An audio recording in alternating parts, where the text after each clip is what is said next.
Welcome to YSM News. Munduga headlines. Sirpur Kagas Nagar lo BJP Bahiranga Sabha.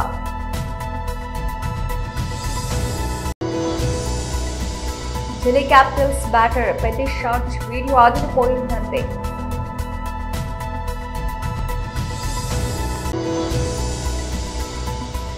రక్తదానం వల్ల ఎంతో మంది ప్రాణాలు కాపాడొచ్చు.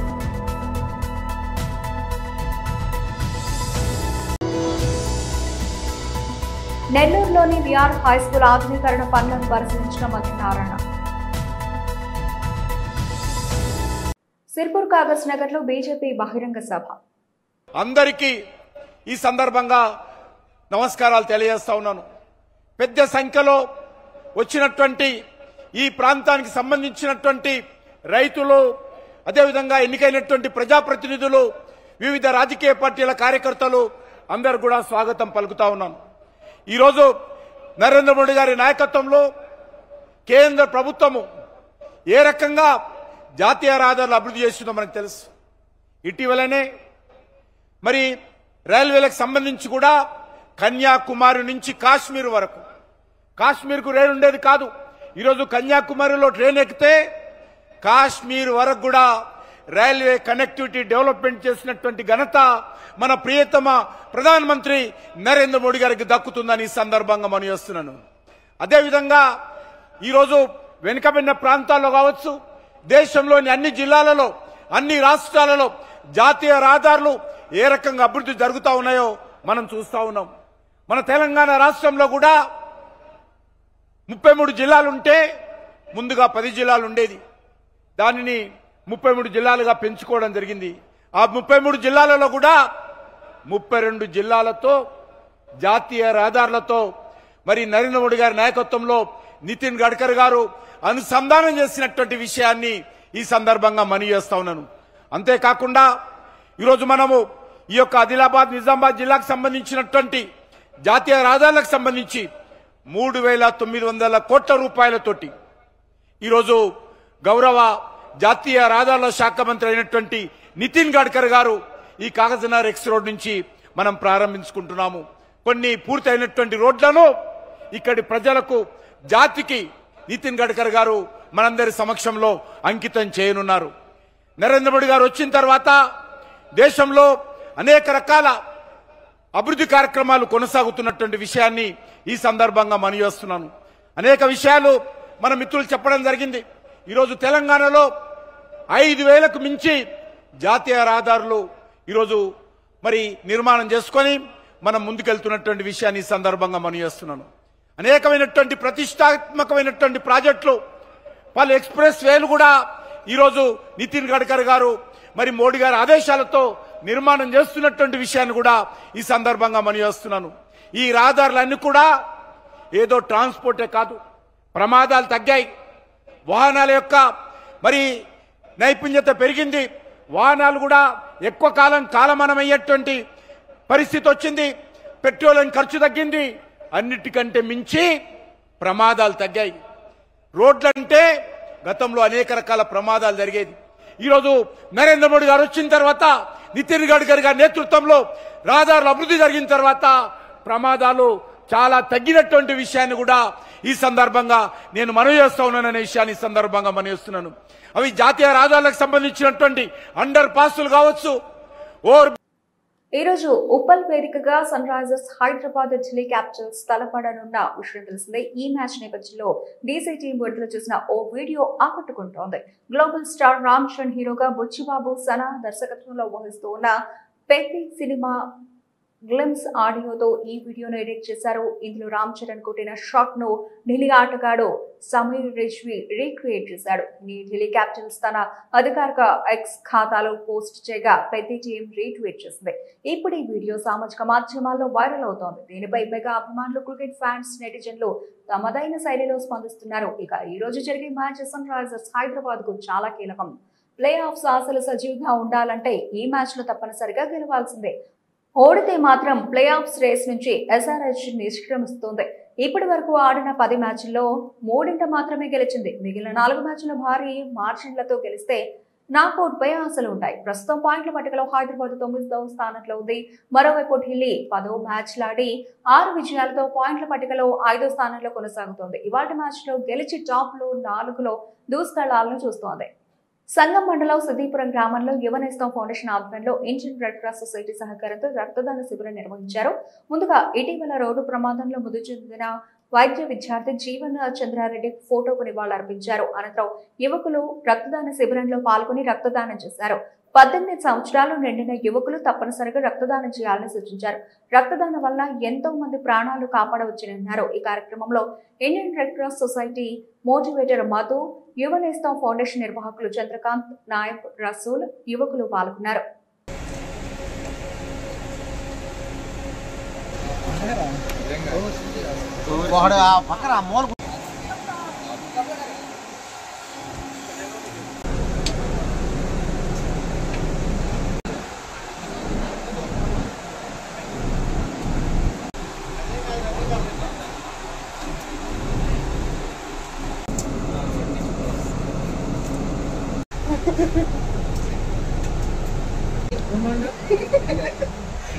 అందరు చెప్పారు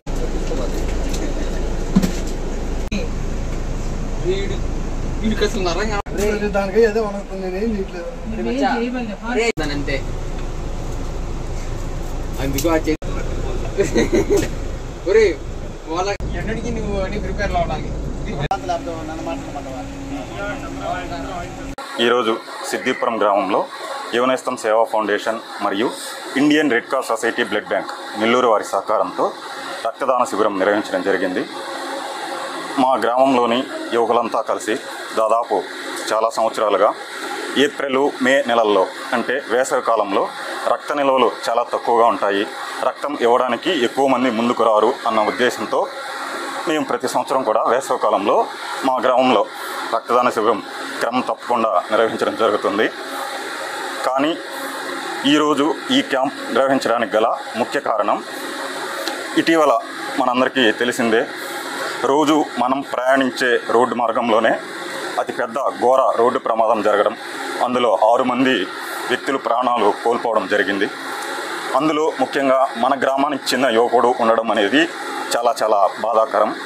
సో ఆ అబ్బాయి మృతి పట్ల మా ఫ్రెండ్స్, స్నేహితులు అందరూ కలిసి ఆ అబ్బాయికి నివాళిగా ఈరోజు ఈ రక్తదాన శిబిరం నిర్వహించడం జరిగింది. కానీ రక్తదానం చేయడం వలన ఒక వ్యక్తి జీవితాన్నే మనం కాపాడిన వాళ్ళు అవుతాం. సో ప్రతి ఒక్క యువకుడు కూడా నేను చెప్పేది ఏంటంటే, ఏదైనా అవసరం ఏర్పడినప్పుడు, ఏదైనా ప్రమాదం జరిగినప్పుడు, బ్లడ్ అవసరం అన్నప్పుడు వెంటనే స్పందించి రక్తదానం చేయాలని కోరుకుంటున్నాను. నెల్లూరులోని విఆర్ హైస్కూల్ ఆధునీకరణ పనులను పరిశీలించిన మంత్రి నారాయణ, నిర్మాణ పనులపై అధికారులకు పలు సూచనలు చేసిన మంత్రి, గ్రౌండ్ పక్కన ఉన్న శిథిల భవనాలను ఆధునీకరించాలని సంబంధిత అధికారులకు ఆదేశించారు. మంత్రి నారాయణ మాట్లాడుతూ 8,000 విద్యార్థులున్న విఆర్సీని గత ప్రభుత్వం నిర్వీర్యం చేసింది. ఎంతో చరిత్ర ఉన్న విద్యాలయం మూతపడటం బాధాకరమని తెలియజేశారు. ఎన్ఎంసీ ఆధ్వర్యంలో పనులు శరవేగంగా సాగుతున్నాయి. రాష్ట్రంలోనే మోడల్ స్కూల్ గా తీర్చిదిద్దుతామని తెలియజేశారు.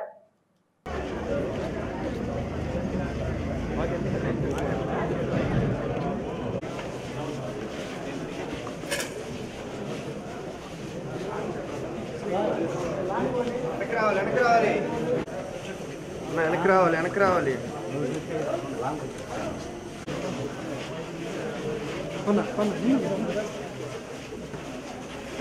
మీకు అందరికీ తెలుసు, విఆర్ కళాశాల, విఆర్ హై స్కూలు అనేది నెల్లూరు నడిఒడ్డులో ఉన్న స్కూలు.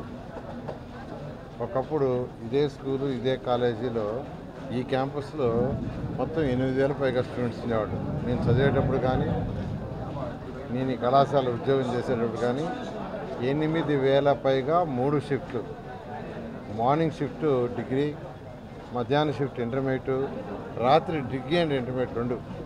అంటే స్ట్రెంత్ ఎక్కువైపోయింది, రూములు లేవు, 3 షిఫ్ట్లు నడిపారు. అలాంటి కళాశాలలో ఈరోజు యాక్చువల్గా ఉన్నటువంటి హై స్కూల్ మూసేశారు. నిజంగా గత ప్రభుత్వం నిర్విరామంలో ఒక భాగం. అంటే ఆ స్కూల్ను మూసేశారు, చక్కటి స్కూలు.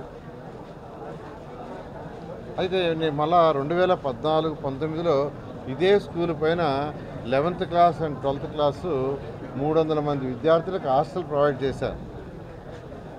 ఐఐటి నీట్ కోచింగ్ ఇచ్చాం. ఎంతోమంది డాక్టర్లు అయ్యారు, ఐఐటీన్స్ అయ్యారు.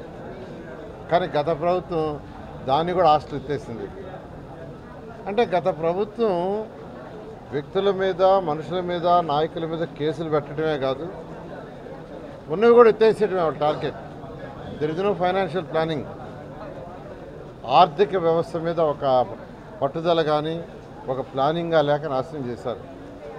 అయితే 2024లో మళ్ళా నేను ఇక్కడ ఎమ్మెల్యే కావడంతో వెంటనే ఈ స్కూలుని ఏదైతే నేను చదివాను, ఈ స్కూల్లో నేను చదివా, ఈ కళాశాలను చదివా, ఇక్కడ ఉద్యోగం చేశా, దీన్ని మళ్ళా డెవలప్ చేయాలనే ఉద్దేశంతో చాలా చక్కగా ఎన్సీసీ వాళ్ళు చేశారు. ఇది ఎన్సీసీ వాళ్ళు ఈ స్కూల్లో రూములు చాలా చక్కగా చేశారు. ఇంకా కూడా చేయాల్సింది. గ్రౌండ్ ఫ్లోర్ మొత్తం ఆల్మోస్ట్ ఫైనల్ స్టేజ్కి అయిపోయింది. ఓన్లీ ఫినిషింగ్ ఉంది. ఫస్ట్ ఫ్లోర్లో వేరే విద్యార్థులు ఉండటం వల్ల వాళ్ళని షిఫ్ట్ చేసిన తర్వాత దాన్ని చేయాలనుకున్నారు. రేపు ఎల్లుండో కమిషనర్ గారు వాళ్ళని షిఫ్ట్ చేసి వాళ్ళకి ఎటువంటి ఇబ్బంది లేకుండా చేసి ఆ పై రూమ్లు వాళ్ళకి ఇస్తే చేస్తారు.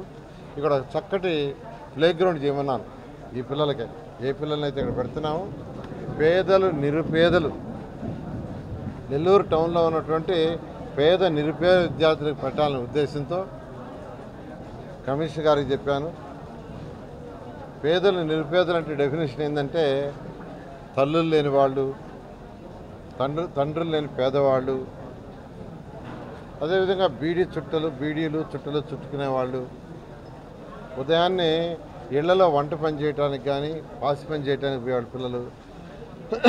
ఎందుకంటే నేను ఎలక్షన్స్కి ముందు 84,000 తిరిగా డోర్ టు డోర్. వాళ్ళందరినీ నా కళ్ళతో చూసి చెవులతో విన్నా. సదాశివపేట మండలంలోని సూరారం గ్రామంలో జై బాపు, జై భీమ్, జై సంవిధాన కార్యక్రమం చేయడం జరిగింది. ఈ కార్యక్రమానికి ముఖ్య అతిథి టీజీఐఐసీ చైర్మన్, డీసీసీ అధ్యక్షురాలు శ్రీమతి నిర్మలా జయప్రకాష్ రెడ్డి పాల్గొని అంబేద్కర్ రాసిన రాజ్యాంగం వల్ల ఈరోజు ఎస్సీ, ఎస్టీ, బీసీ, మైనారిటీ సోదరులకు అలాగే మహిళలకు రాజకీయ, ఆర్థిక, సామాజిక, విద్య, ఉద్యోగ, ఉపాధి అవకాశాలు వస్తున్నాయని గుర్తు చేశారు. ఈ కార్యక్రమంలో సిడిసి చైర్మన్ రామరెడ్డి, మధుకర్, మండల కాంగ్రెస్ అధ్యక్షులు సిద్దన్న, ఎంపీటీసీ శ్రీను, అలాగే సూరారం గ్రామ ఎంపీటీసీ మొత్తం పటేల, కాంగ్రెస్ పార్టీ నాయకులు, అలాగే సూరారం అంబేద్కర్ యూత్ పెద్దలు చిన్న తేడా లేకుండా గ్రామస్తులు పాల్గొని కార్యక్రమానికి విజయవంతం చేశారు. ప్రభుత్వాన్ని నడిపిస్తుంది. అంబేద్కర్ రాసిన రాజ్యాంగాన్ని ఏదో రకంగా తొక్కేయాలి, వాళ్ళ అనుకూలంగా, మనువాద సిద్ధాంతానికి అనుకూలంగా మరి రాజ్యాంగాన్ని ఏర్పాటు చేసే ప్రక్రియలో వాళ్ళు ఉన్నారు కాబట్టి దాన్ని ఖండించాలి.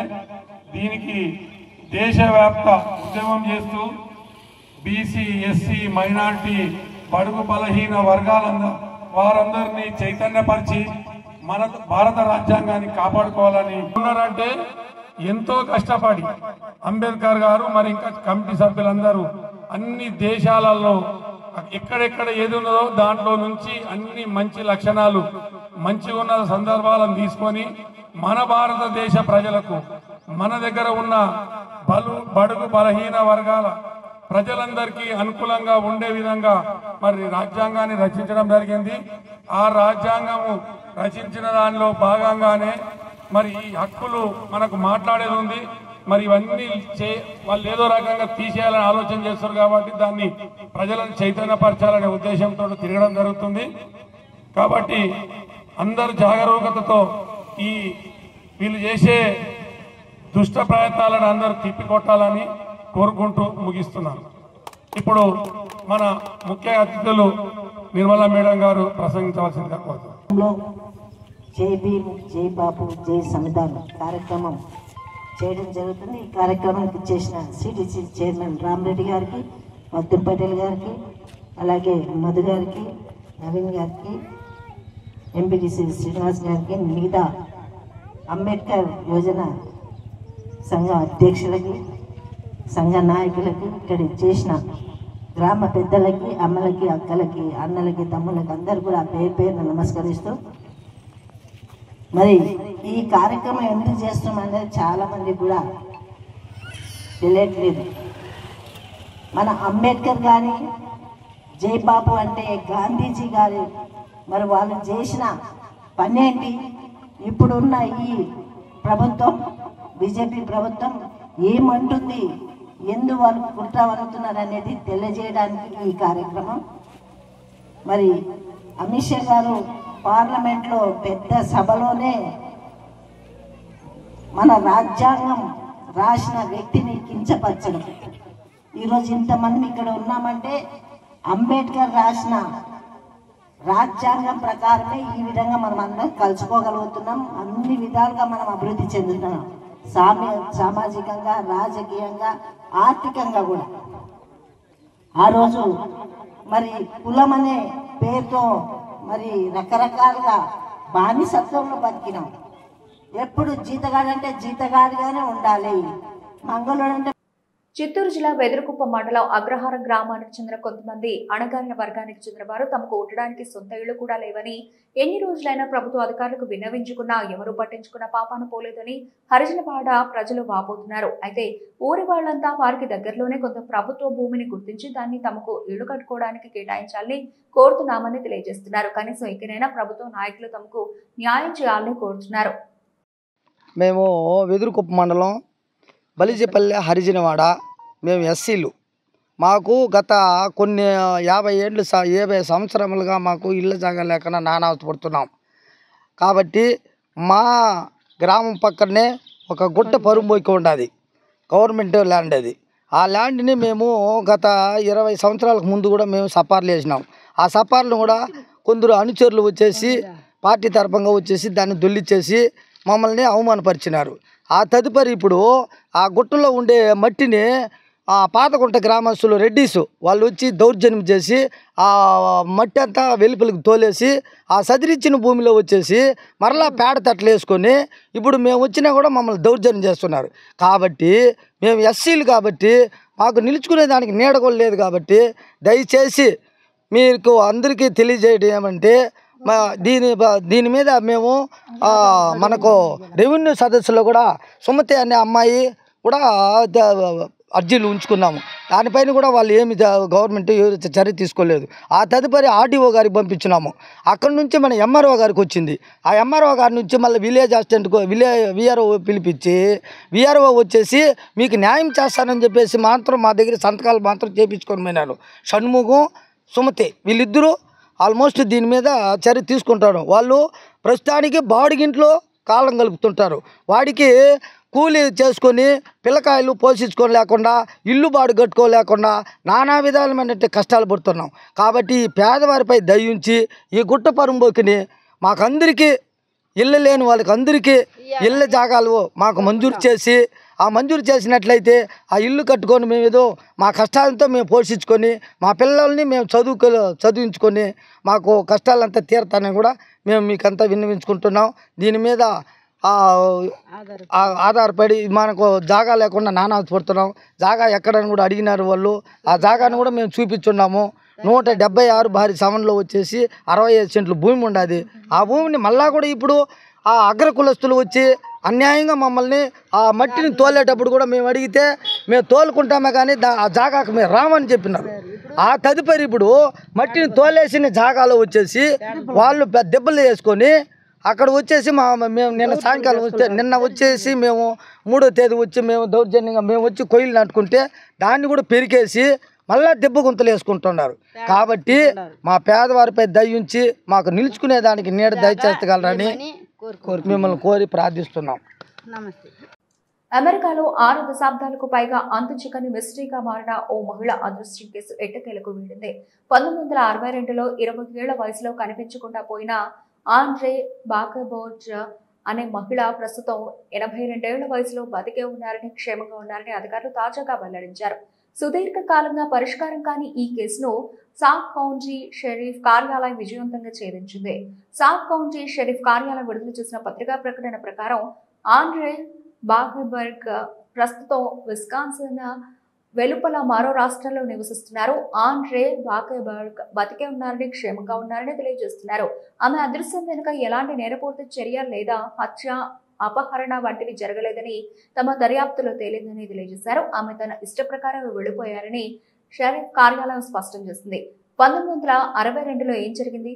విస్కాన్సిన్ న్యాయశాఖ వెబ్సైట్ సమాచారం ప్రకారం ఆండ్రే బాకబర్గ్ జూలై 7, 1962న సాక్ కౌంటీలోని తమ ఇంటి నుంచి అదృశ్యమయ్యారు. అప్పట్లో వారి కుటుంబానికి బేబీ సిటర్ గా పనిచేసిన వ్యక్తి అధికారులకు ఇచ్చిన వాగ్మూలం ప్రకారం తాను ఆండ్రే కలిసి విస్కాన్సిన్ లోని మాడిసన్ కు హైసింగ్ చేసి వెళ్లామని, అక్కడి నుండి గ్రే హౌండ్ బస్సులో ఇండియానా పోలీస్ కు ప్రయాణించామని తెలిపారు. ఇండియానా పోలీస్ బస్ స్టాప్ వద్ద ఆండ్రే ఒక మూల వైపు నడుచుకుంటూ వెళ్లారని, ఆ తర్వాత ఆమె తిరిగి రాలేదని బేబీ సిటర్ చెప్పారు.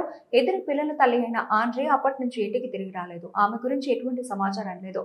పాలిగ్రాఫ్ టెస్ట్ లో భర్త పాస్ మిస్సింగ్ కేసులను ప్రొఫైల్ చేసే ది చార్లీ ప్రాజెక్ట్ ప్రకారం ఆండ్రే సుమారు 15 ఏళ్ల వయసులో రొనాల్డ్ బాకెబర్గ్ కు వివాహం చేసుకున్నారు. వారి వివాహ బంధంలో సమస్యలు ఉన్నాయని, గృహహింస ఆరోపణలు కూడా ఉన్నాయని ఆ ప్రాజెక్టు పేర్కొంది. ఆండ్రే తన ఇష్ట ప్రకారంగా వెళ్లిపోయిందని, తిరిగి రానని చెప్పిందని బేబీ సిటర్ చెప్పినప్పటికీ ఆండ్రే తన పిల్లలను ఎప్పటికీ వదిలి వెళ్లదని ఆమె కుటుంబ సభ్యులు గట్టిగా నమ్మారు అని చార్లీ ప్రాజెక్టు తెలిపింది. ఆండ్రే అదృశ్యం తర్వాత ఆమె భర్త రొనాల్డ్ కు పాలిగ్రాఫ్ పరీక్ష నిర్వహించగా అందులో ఆయన పాస్ అయ్యారని కూడా ఆ నివేదికలో ఉంది. కేసు పునఃదర్యాప్తుతో వెలుగులోకి నిజాలు ఈ ఏడాది ప్రారంభంలో సాక్ కౌంటీ షెరీఫ్ కార్యాలయం ఈ పాత కేసు దర్యాప్తును ఒక డిటెక్టివ్ కు అప్పగించింది. ఆ డిటెక్టివ్ కేసు ఫైళ్లు, సాక్ష్యాలను క్షుణ్ణంగా పునః పరిశీలించారు. పాత సాక్షులను మళ్లీ విచారించడం, కొత్త ఆధారాలు వెలికి తీయడం ద్వారా చివరకు ఆండ్రే ఆచూకీని కనుగొన్నారు. దశాబ్దాల నాటి మిస్సింగ్ కేసు ఆమె స్వచ్ఛందంగా వెళ్లిపోవడం వల్లే జరిగిందని తేలడంతో ఆమె కుటుంబ సభ్యులు, స్థానికులు ఊపిరి పీల్చుకున్నారు. బులెటిన్ ముగించే ముందు హెడ్లైన్స్ మరోసారి. సిర్పూర్ కాగజ్ నగర్ లో బీజేపీ బహిరంగ సభ.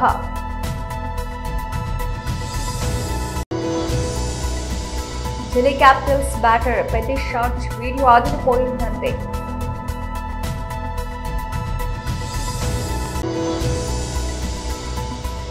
రక్తదానం వల్ల ఎంతో మంది ప్రాణాలు కాపాడొచ్చు.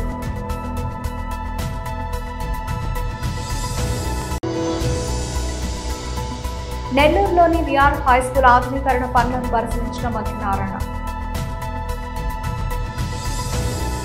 ఇవి ఇప్పటివరకు నవలసిన అప్డేట్స్. మరిన్ని అప్డేట్స్ తో మళ్ళీ కలుద్దాం. అంతవరకు సెలవు. నమస్తే.